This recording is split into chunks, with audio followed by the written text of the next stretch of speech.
샬롬, 사랑하는 이글스필드 가족 여러분, 2021년 5월 19일 주님께서 주신 새날입니다. 아침마다 새로운 주님의 성실하심이 오늘도 여러분과 함께 하시기를 소망합니다. 오늘 우리가 함께 나눌 말씀은 잠언 10장 18절에서 32절까지의 말씀입니다. 잠언 10장 18절에서 32절까지의 말씀입니다. 제가 말씀을 읽겠습니다. 미움을 감추는 자는 거짓된 입술을 가진 자요, 중상하는 자는 미련한 자이니라. 말이 많으면 허물을 면하기 어려우나 그 입술을 제어하는 자는 지혜가 있느니라. 의인의 혀는 수는과 같거니와 악인의 마음은 가치가 적으니라. 의인의 입술은 여러 사람을 교육하나 미련한 자는 지식이 없어 죽느니라. 여호와께서 주시는 복은 사람을 부하게 하고 근심을 겸하여 주지 아니하시느니라. 미련한 자는 행악으로 낙을 삼는 것 같이 명철한 자는 지혜로 낙을 삼느니라. 악인에게는 그의 두려워하는 것이 임하거니와 의인은 그 원하는 것이 이루어지느니라. 회오리 바람이 지나가면 악인은 없어져도 의인은 영원한 기초 같으니라. 게으른 자는 그 부리는 사람에게 마치 이의 식초 같고 눈의 연기 같으니라. 여호와를 경외하면 장수하느니라. 그러나 악인의 수명은 짧아지느니라. 의인의 소망은 즐거움을 이루어도 악인의 소망은 끊어지느니라. 여호와의 도가 정직한 자에게는 산성이요 행악하는 자에게는 멸망이니라. 의인은 영영이 이동되지 아니하여도 악인은 땅에 거하지 못하게 되느니라. 의인의 입은 지혜를 내어도 패역한 혀는 배임을 당할 것이니라. 의인의 입술은 기쁘게 할 것을 알거늘 악인의 입은 패역을 말하느니라. 아멘. 어제 본문에 이어서 21절까지 의인의 입술과 악인의 입술을 대조하고 있습니다. 말과 혀를 어떻게 사용해야 하는지에 초점을 맞추고 있는 것이죠. 18절은 언뜻 이해가 잘 안 되는 면이 있습니다. 18절이 문자적으로는 맞는 것 같습니다. 미워하는 마음이 있다는 것을 마음에 감추고 있으면 그건 정직하지 않다고 할 수는 있겠지요. 하지만 정직하게 한다고 미워한다는 티를 내는 것이 옳은가? 오히려 미워하는 마음은 보이지 않는 것이 좋은 것이 아닌가 하는 그런 생각이 들기도 합니다. 그래서 교계가 갸우뚱해지기도 한다는 거죠.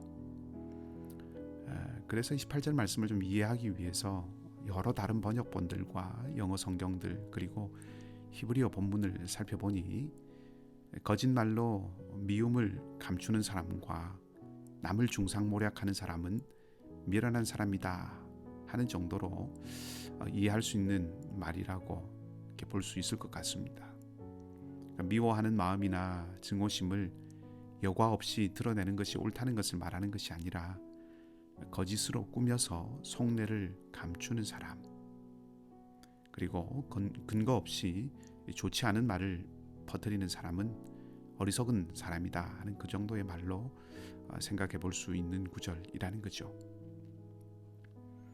19절은 지혜 있는 사람은 말의 위험성을 자각하고 있는 사람이라고 말합니다.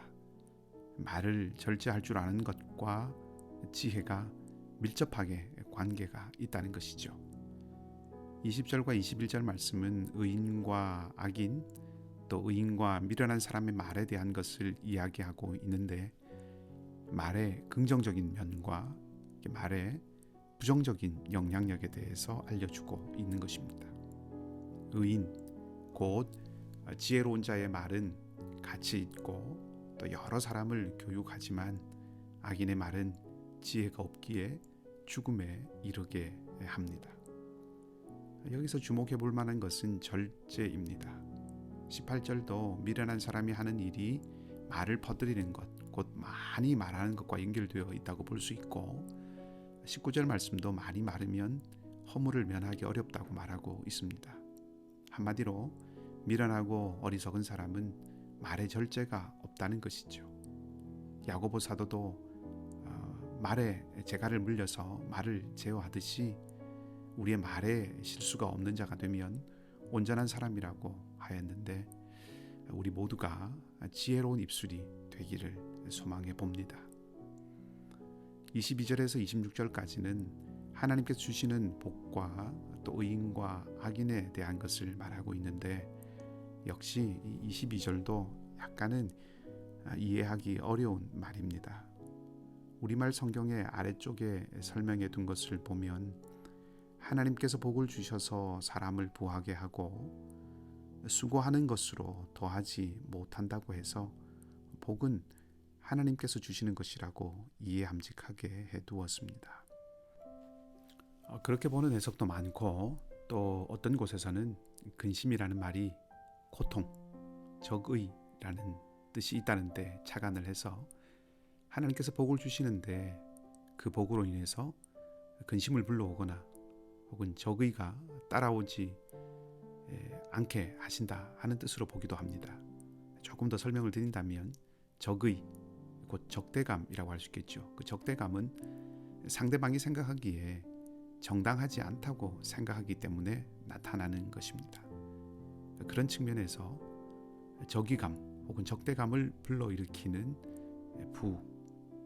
재물, 다시 말하면 부당하거나 불의한 재물은 하나님이 주시는 복이 아니라는 말이라는 뜻이라고 본다는 것입니다. 그렇게 볼 수도 있을 것 같습니다. 23절 이하는 지혜로 낙을 삼는 명철한 사람은 원하는 것이 이루어지고 영원히 흔들리지 않을 그런 삶을 살게 되지만, 악인은 악을 행하기 때문에 두려워하는 것이 임하고 이 땅에서 사라지게 될 것이라고 말합니다. 한마디로 하나님의 공의가 판단하신다는 것이지요.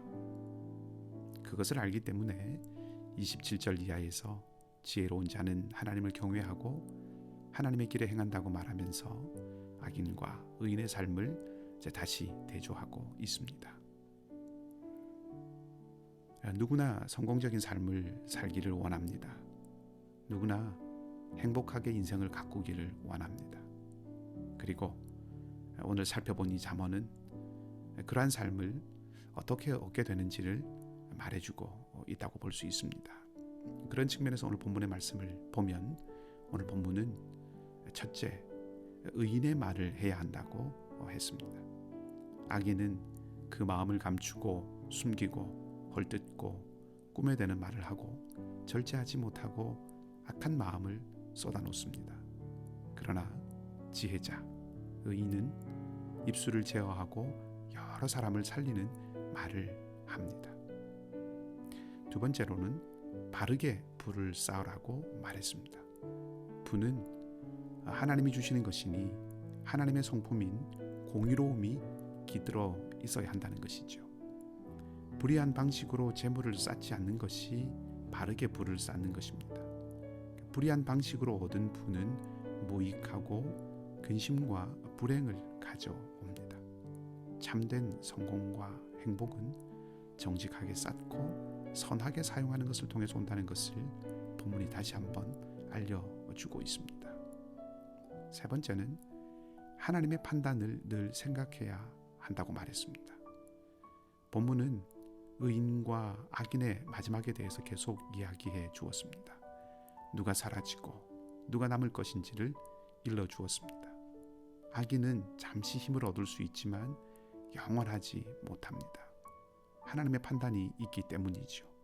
29절은 분명하게 그것에 대해서 말해줍니다.